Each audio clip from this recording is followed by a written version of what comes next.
शहर का सबसे बड़ा मॉल सिटी क्राउन। उसी दिन उसकी 5वीं एनिवर्सरी थी।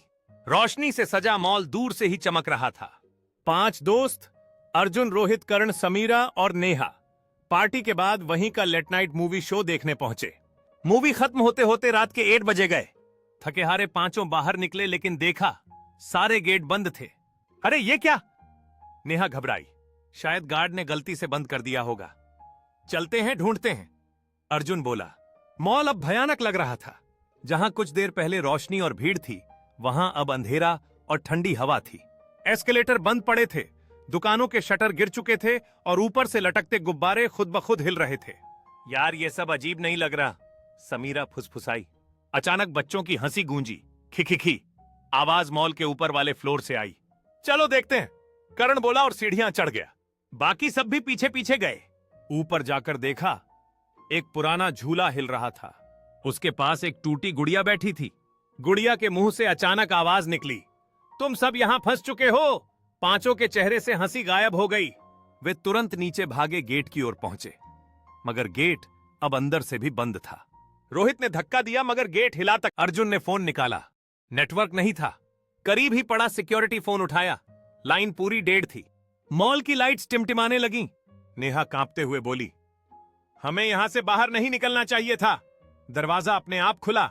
स्क्रीन पर लाल रोशनी में लिखा था 666। ये कैसा फ्लोर है मॉल में? तो ऐसा कोई लेवल ही नहीं होता। रोहित बोला, शायद सिस्टम खराब है। करण हंसते हुए अंदर चला गया। बाकी चारों ने मना किया, मगर कर्ण ने कहा, डरो मत, बस चेक करते हैं और ऊपर आ जाएंगे। आखिरकार सब अंदर आ गए। जैसे ही दरवाजा बंद हुआ, लिफ्ट तेजी से नीचे गिरने लगी। सब चीखने लगे। अंधेरे का फ्लोर जब लिफ्ट रुकी और दरवाजा खुला, तो उन्होंने खुद को एक अजीब जगह पाया। यह मॉल का बेसमेंट नहीं था, बल्कि किसी पुराने हॉस्पिटल जैसा था। टूटे फूटे बेड, जंग लगे व्हील चेयर, दीवारों पर खून से बने हाथों के निशान। एक दीवार पर लिखा था, हम यहां मरे थे, अब तुम भी मरोगे। नेहा कांपते हुए बोली, यह जगह मॉल का हिस्सा नहीं लगती। पहला हमला अचानक उन्हें जंजीरों के घिसटने की आवाज सुनाई दी। अंधेरे से एक लंबा साया बाहर आया। उसका चेहरा पट्टियों से ढका था, जैसे कोई बीमार मरीज। वह धीरे धीरे उनकी तरफ बढ़ा और कराहते हुए बोला, तुम क्यों आए? पांचों पीछे हटे। तभी अचानक साया चीखा और तेजी से कर्ण पर झपटा। कर्ण की चीख गूंजी, बचाओ बचाओ। अगले ही पल वह अंधेरे में घसीटा गया। बाकी सब दौड़कर पहुंचे तो वहां बस कर्ण का जूता पड़ा था और फर्श पर खून। कैद अब सिर्फ 4 बचे थे, अर्जुन, रोहित, नेहा और समीरा। वे बेतहाशा दरवाजा ढूंढने लगे, मगर जितना भागते उतनी ही गहराई में जाते। हर कमरे में टूटी बोतलें, खून से सनी चादरें और डॉक्टरों के पुराने मास्क पड़े थे। रोहित चिल्लाया, यह जगह कोई पागलखाना लगती है।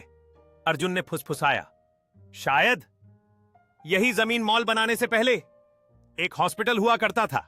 लाइट्स टिमटिमाई और अचानक चारों ने सुना करण की आवाज, दोस्तों मैं यही हूं, मेरी मदद करो। आवाज एक बंद कमरे से आ रही थी। अंदर अंधेरा था। चारों दोस्तों ने सुना, दोस्तों मैं यही हूं, मेरी मदद करो।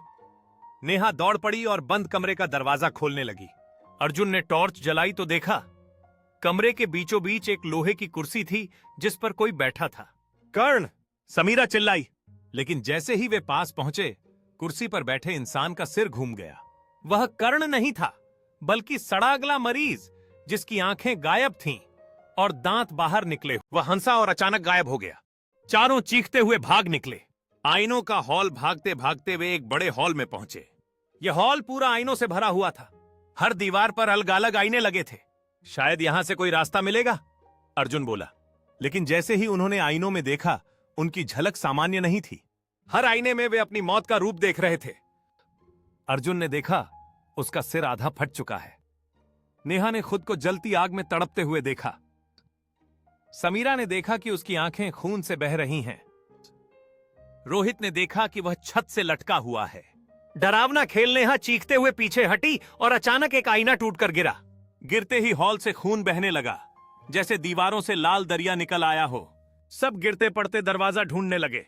रोहित ने आईने के पीछे एक छोटा रास्ता देखा। इधर आओ, वह चिल्लाया। चारों उस रास्ते से गुजरे, मगर जाते जाते रोहित के पीछे से किसी ने उसका हाथ पकड़ लिया। उसने चीख मारी, छोड़ो मुझे। बाकी तीनों ने उसे खींचने की कोशिश की, लेकिन रोहित अचानक आईने के अंदर खिंच गया। अब आईने में सिर्फ उसका लटकता हुआ शव दिख रहा था। हॉल का अंत अब सिर्फ 3 बचे, अर्जुन, नेहा और समीरा। हॉल की सारी लाइट्स बुझ गईं। अंधेरे में वही खिलखिलाती हंसी गूंजने लगी। एक गया, अब बाकी भी। रोहित के आईने में कैद होते ही तीनों, अर्जुन, नेहा और समीरा, बुरी तरह डर गए। वे हॉल से निकलकर किसी भी दरवाजे की तलाश में भागने लगे। लंबा कॉरिडोर पार करते हुए वे एक पुराने सेक्शन में पहुंचे जहां जर्जर बोर्ड लटका था। टॉय वर्ल्ड शटर आधा टूटा हुआ था। डर के बावजूद वे अंदर चले गए। अंदर घुप अंधेरा था। शेल्फ पर पुराने टेडी बियर कारें, रोबोट और गुड़ियां रखी थीं। लेकिन अजीब बात यह थी कि उनमें से कई की आंखें नहीं थीं। अचानक सारे खिलौनों के मुंह से हंसी गूंजी। हमारे साथ खेलो। टेडी बियर अपने आप गिरकर चलने लगे, रोबोट्स टिमटिमाने लगे और दर्जनों गुड़ियां धीरे धीरे उनकी ओर बढ़ने लगीं। नेहा घबराकर बोली, यह सब पागलपन है, हमें बाहर निकलना होगा। लेकिन तभी एक बड़ी गुड़िया शेल्फ से कूदी और सीधा नेहा पर चढ़ गई। उसकी आंखें कांच की थीं और मुंह से सुइयां निकल रही थीं। नेहा चीखती रही, मुझे हटाओ इसे। अर्जुन और समीरा ने खींचने की कोशिश की, मगर गुड़िया का मुंह नेहा की आंख पर लगा और कांच का गोला उसकी आंख में समा गया। नेहा की चीख अचानक रुक गई। उसकी आंखें अब पूरी तरह गुड़िया जैसी कांच की हो गई थीं। वह धीरे धीरे खड़ी हुई होठों पर एक अजीब मुस्कान के साथ और बाकी खिलौनों के बीच जाकर बैठ गई, जैसे वह भी अब उसी दुकान का हिस्सा हो। अर्जुन और समीरा सदमे में खड़े रहे। समीरा रोते हुए बोली, हमारी दोस्त गुड़िया बन गई।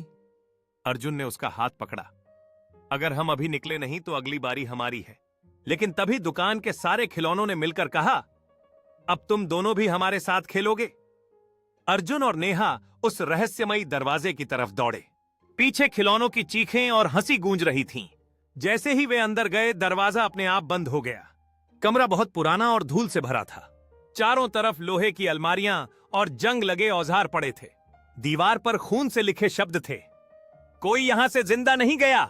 नेहा कांपते हुए बोली, ये जगह मॉल नहीं है, ये तो कोई जेल लगती है। अचानक कमरे के कोने से आवाज आई। एक बूढ़ा चौकीदार जैसा आदमी दिखा। उसकी आंखें सफेद थीं और शरीर से सड़ी हुई गंध आ रही थी। वह धीमे से बोला, तुम्हारे 4 दोस्त यहीं दफन हो गए, अब तुम्हारी बारी है। इतना कहते ही उसके पीछे से जंजीरों की आवाज आई। दीवारें अपने आप हिलने लगीं और अलमारियों से हाथ निकलकर अर्जुन और नेहा की ओर बढ़ने लगे। नेहा चीख पड़ी और अर्जुन को पकड़कर बाहर भागने लगी। उन्होंने दरवाजा धक्का देकर खोला और सामने एक लंबा अंधेरा कॉरिडोर था, जिसके अंत में सिर्फ लाल रोशनी चमक रही थी। दोनों वहीं ठिठक। अर्जुन और नेहा उस अंधेरे कॉरिडोर में धीरे धीरे आगे बढ़े। लाल रोशनी और तेज होती जा रही थी। दोनों को लग रहा था जैसे कोई उन्हें अंदर खींच रहा हो। कॉरिडोर के आखिर में एक बड़ा हॉल था। हॉल के बीचों बीच काले संगमरमर की एक पुरानी कुर्सी रखी थी। उस पर कोई बैठा था, चेहरा अंधेरे में छुपा हुआ। अर्जुन ने हिम्मत करके पूछा, तुम कौन हो? धीरे धीरे रोशनी उस चेहरे पर पड़ी। वह चेहरा इंसानी नहीं था। गड्ढों जैसी आंखें, सड़ा हुआ मुंह और चारों तरफ लहू टपकता हुआ।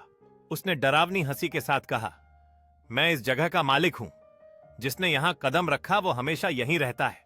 इतना कहते ही जमीन फटने लगी। दीवारों से हाथ निकलकर नेहा को पकड़ लिया। उसकी चीख गूंजी और वह अंधेरे में समा गई। अब अर्जुन अकेला रह गया। उसने भागने की कोशिश की, मगर जमीन उसके पैरों के नीचे खुल गई।